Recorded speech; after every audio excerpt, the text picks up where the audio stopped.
Hi, I'm Joe Zamataro for PWC Muscle, and in this video we're going to look at Polytec 2.0, found in the new 2020 GTI.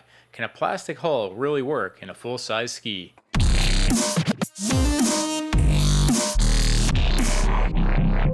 Ever since the Spark was first launched, you can find a ton of issues and gripes being posted online about the Polytec plastic hull, from it flexing while riding to randomly breaking.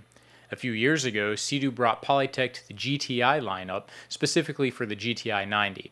This too left a lot to be desired. With the all-new 2020 GTI model, Polytec 2.0 has been launched and it is used exclusively through the entire GTI lineup, even the GTR 230. These are full-size skis using the plastic hull, significantly heavier than the Spark. So, do they hold up? Do they feel cheap? Would this hull work for a ski I'd own? These are the questions I set off to answer as we tested the new models in the GTI lineup. Let's start with the issues and concerns. The listed shortcomings from internet posters on the prior Polytec 1 are pretty consistent.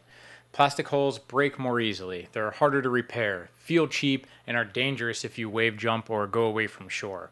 It's not hard to find people that claim this. I think most of the online rhetoric comes from biased points of view and little facts, but let's look at this.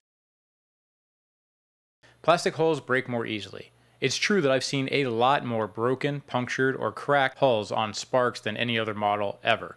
Sure, Yamaha has had their fair share of nanotech hull issues, but the Sparks seem to provide far more examples. However, the nature of the majority of these are self-inflicted and would have caused damage on any other ski. People running into docks and crack the hull, or hitting each other and breaking the plastic. It seems that the majority of the increase in issues isn't from the material itself, but from the younger, first-time rider who also happens to be internet savvy with a lack of experience to produce the issue. Not to say there aren't outliers. I've had a few Sparks over the years and never had an issue with any of the hulls. However, the fact that damage is still occurring, even if mostly due to the demographic, is something for SeaDoo to consider. There are two methods for fixing a broken Polytec Spark. Find someone to plastic weld the crack or replace the entire lower hull. Neither of these are great, as I've seen very few places with procedures in place that produce a quality repair, and the cost for replacing an entire hull certainly is high. There is definitely something to this point. Well, seems pretty fair. You can certainly feel the plastic nature of the Spark, and the GTI 90 gave a feeling of inadequacy. Sitting on an X4 hull, a SeaDoo XP from 1996 that the hull shape of the Spark is based on, and then right on a Spark, you can tell the Spark is less rigid, but it still feels solid enough to be comfortable riding and is more stable. The GTI 90, however, felt like it was flexing, and every wave you had hit, you could feel the hull give a bit. Maybe the extra weight just isn't right for Polytec. I've heard a ton of people say Sparks will crack if you jump them or get big air. I call BS on this one. Of the people I know who exclusively play in big waves to stunt, the only issues I've ever seen were from bottoming out under the water, never from landing in the water. This is something that would be disastrous for all hulls though. I'd comfortably ride a Spark out any distance from shore that conditions would allow without worries. So dangerous? No, it was never dangerous. So really the main issues to address are the accidents, repairs, and that cheap, flexible feeling. SeaDoo says they have really listened to all the complaints and done extensive internal research and development to find a way to make this technology work. After all, a plastic hull is cheaper to produce than a full fiberglass one. The cost savings is too appealing to ever consider dropping Polytec. So let's look at these one by one and see if Polytec 2.0 could really be any better. From the onset, SeaDoo endeavored to bolster the Polytec 2.0 hull. This is done by doubling the overall thickness of the hull.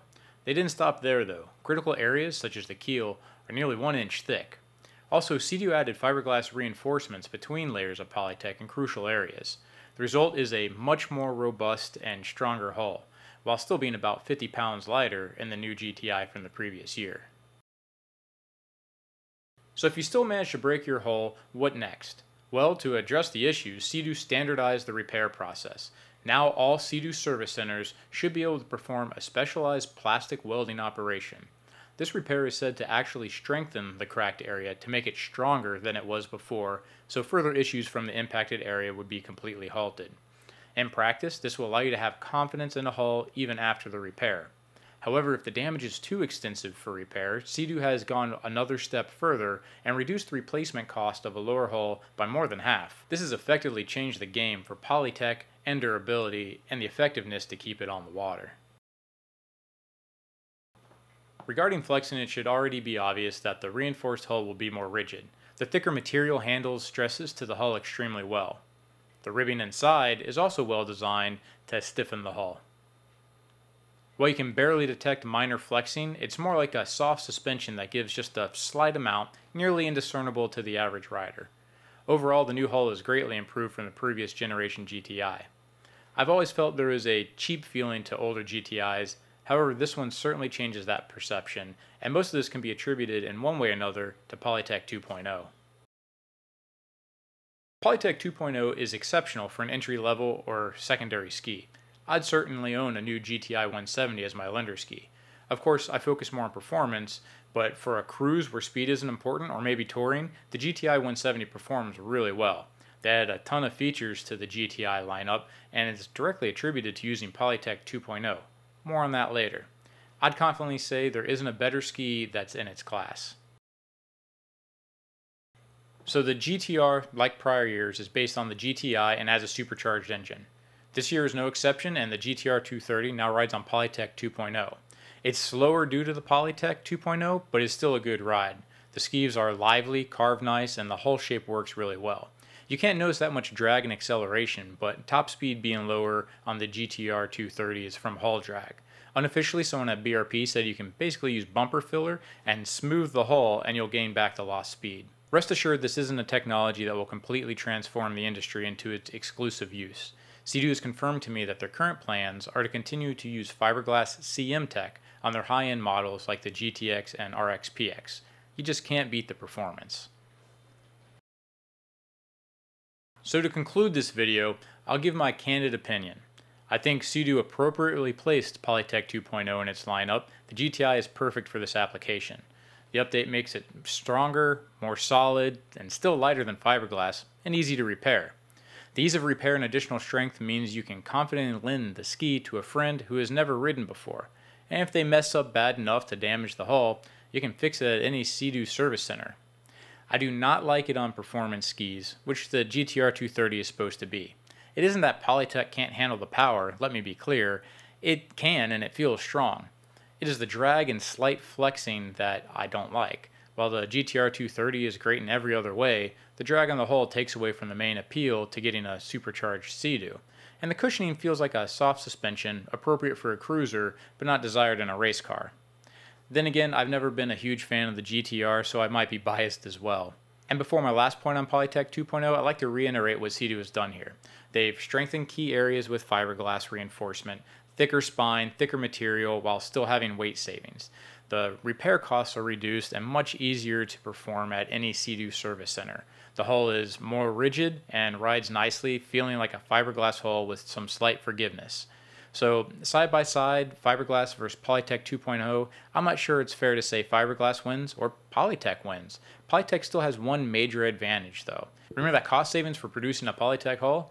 SeaDoo has taken that savings and reinvested it into more features on their GTI lineup rather than just pocketing the profitability. The 2020 GTI has more horsepower than the previous year, for example, added links attachment points, better storage options, and the list goes on, all without a major hike in MSRP. You can find more information on the improvements to the GTI on SeaDooForum.com. So yes, I'd absolutely own a Polytec 2.0 hulled ski. It wouldn't be my primary, but certainly would rock one in my Armada without any regrets. So what are your thoughts or first-hand experience with the new Polytec 2.0? Drop a note in the comments and be sure to subscribe, like, and follow us on social media. Thank you very much for watching. As always, ride fast, and we'll see you on the water.